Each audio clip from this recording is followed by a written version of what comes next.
মাসের শেষেই আসছে নতুন দল। কি হবে নতুন এই রাজনৈতিক দলের আদর্শ? কে দেবেন নেতৃত্ব? দলের নেতৃত্বে কি শুধু তরুণরাই থাকবেন, নাকি জায়গা হবে অভিজ্ঞদেরও? ধর্ম নিয়েই বা দলটির অবস্থান কেমন হবে? অলিগলি চায়ের দোকান থেকে শুরু করে দেশের রাজনৈতিক মহলেও এখন আলোচনার কেন্দ্রে এই সব বিষয়। দেশ স্বাধীন হওয়ার পর থেকে বিভিন্ন সময় বিভিন্ন নামে নতুন রাজনৈতিক দল তৈরি হয়েছে। কোনোটি টিকে আছে, কোনোটি হারিয়ে গেছে। এই দলগুলোর কোনোটি ডান, কোনোটি বামপন্থী আদর্শের। কোনো দল জাতীয়তাবাদকে প্রাধান্য দেয়, আবার কোনোটি ধর্মনিরপেক্ষ কিংবা ধর্মভিত্তিক আদর্শকে সামনে রেখে গিয়েছে।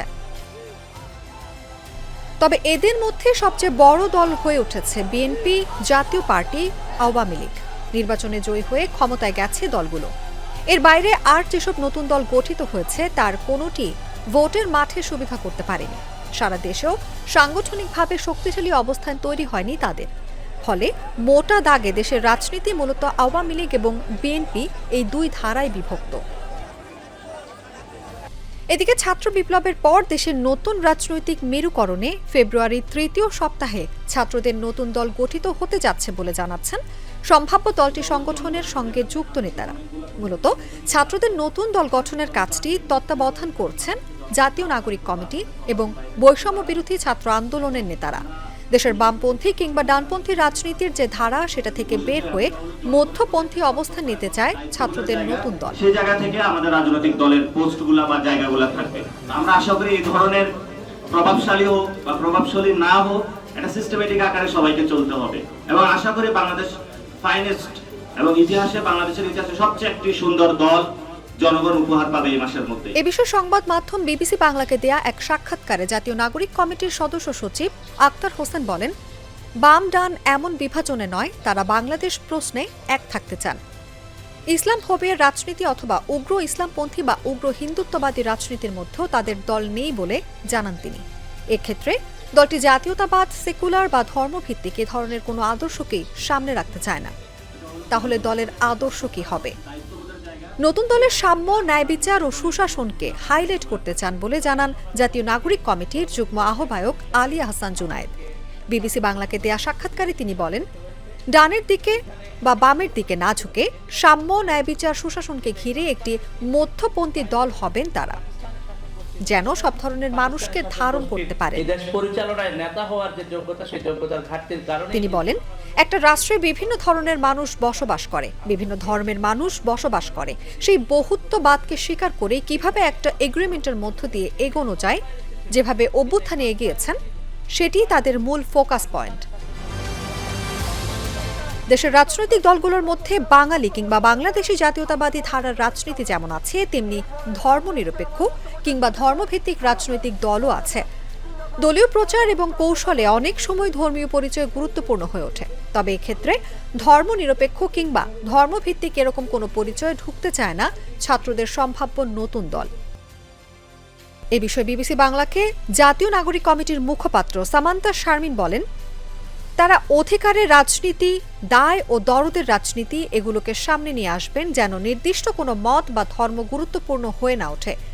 দেশ ও দেশের মানুষের অধিকার এবং রাষ্ট্র গঠনে কাজ গুরুত্বপূর্ণ হয়ে উঠবে উল্লেখ করে তিনি বলেন, এখানে যে কোনো ধর্মের মানুষ, যে কোনো মতের মানুষ, যে কোনো আদর্শের মানুষ তার নিজ নিজ ধর্ম স্বাধীনভাবে পালন করবে। দলের নেতৃত্বে কারা থাকছেন, দলটির শীর্ষ পদে কে বসবেন, সেটা এখনো প্রকাশ্য নয়। তবে উপদেষ্টার দায়িত্ব থেকে পদত্যাগ করে নাহিদ ইসলাম এ পদে আসতে পারেন এমন গুঞ্জন প্রবল। তবে শীর্ষ পদে যিনিই দায়িত্ব পান না কেন, এটা নিশ্চিত তিনি হবেন আন্দোলনের নেতৃত্ব দেয়া তরুণদেরই কেউ একজন। কিন্তু প্রশ্ন হচ্ছে, দলটির পুরো নেতৃত্বের কাঠামোয় কি শুধু তরুণরাই থাকবে, নাকি জায়গা হবে অভিজ্ঞদেরও?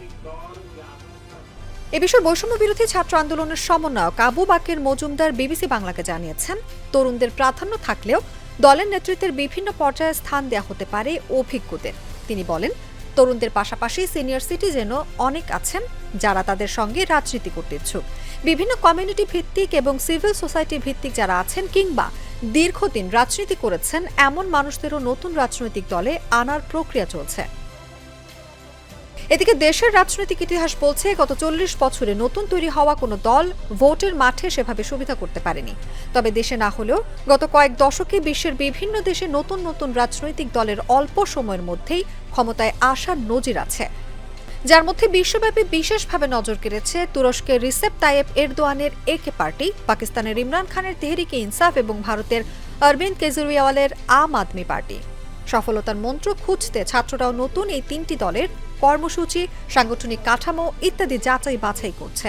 ইতিহাস আপনাদের সামনে স্পষ্ট আছে।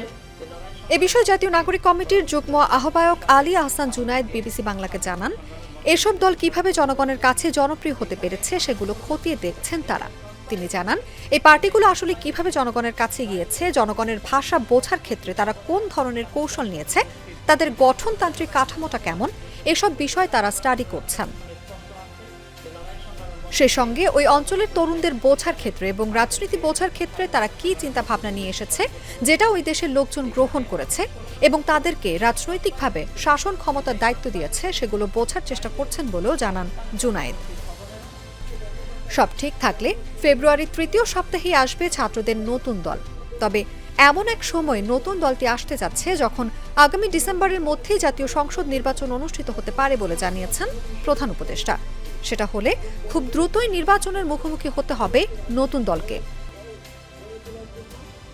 সেক্ষেত্রে শুরুতে দেশের সবগুলো সংসদীয় আসনে দলটি প্রার্থী দেবে কিনা বা সে সক্ষমতা আছে কিনা তা নিয়ে সংশয় থাকলেও এখন সব আসনেই নির্বাচনে অংশ নেওয়ার কথা বলছেন সম্ভাব্য নতুন দলের সঙ্গে সংশ্লিষ্টরা। আমাদের দলের নাম কি হতে পারে আপনাদের জানানো এবং আপনাদের মতামতের ভিত্তিতেই নাগরিক কমিটি নেতারা মনে করছেন রাজনৈতিক যাত্রায় অভ্যুত্থানের পক্ষের দলগুলোকে তারা পাশে পাবেন।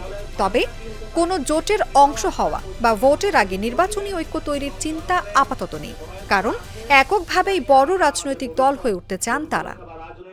অনুভা বিশ্বাস, জাগো নিউজ।